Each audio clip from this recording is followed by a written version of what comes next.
this tutorial we're going to be looking at abstract reasoning tests.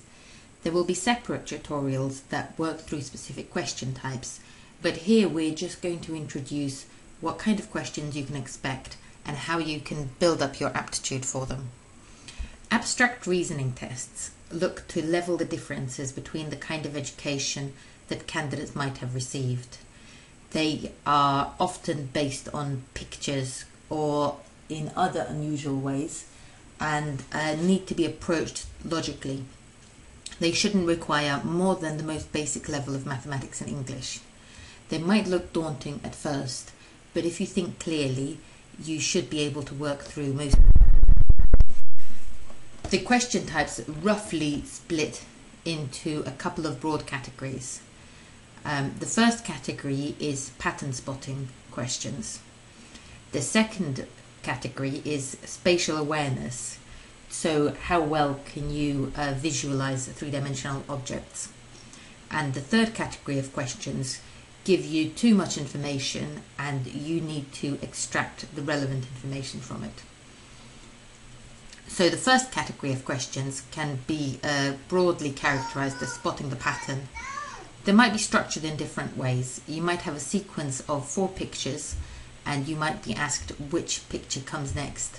Or you might be given 2 categories and some objects in those categories, and you might have to put another picture and say which category it fits into.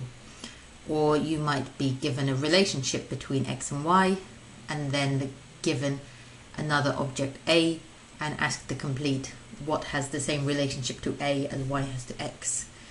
Or a similar idea is odd one out.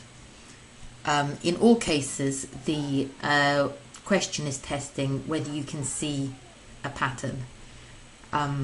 It's based on pictures in order to eliminate the effect of how good you are at English or maths. And you can expect all the knowledge that you need to be printed in the question. These questions aren't really testing your spatial awareness, but you need to be able to break down the detail in the picture and look at every element separately to identify what changes and what stays the same. One trick that can help is to divide each shape into 4 and then look at each quarter in every picture and see what features stay the same and which features stay different. Another approach can be to identify, say, a triangle and look at where the triangle is in every picture, and then look for where the circle is in every picture, and so on. The next category of question is 3D visualization, and it's one of those things that some people are naturally talented at. It's often associated with being good at map reading or being good at navigating underwater. It can be, your skills at this can be improved with things that can best be described as play. So Lego, construction kits, paper models, they will all build your intuition for how objects put together in space. In the exam situation, you might find it helpful to actually have a physical prop to help you focus. So if you have a square rubber or a square pencil case, you can hold it and it can help you. You can identify the picture with what the sides would be on the 3D object, and this can help fix the picture on the page to your experience of 3D objects. The final block of questions is information processing, and you might have a very long block of text and then you might have to answer some questions on it.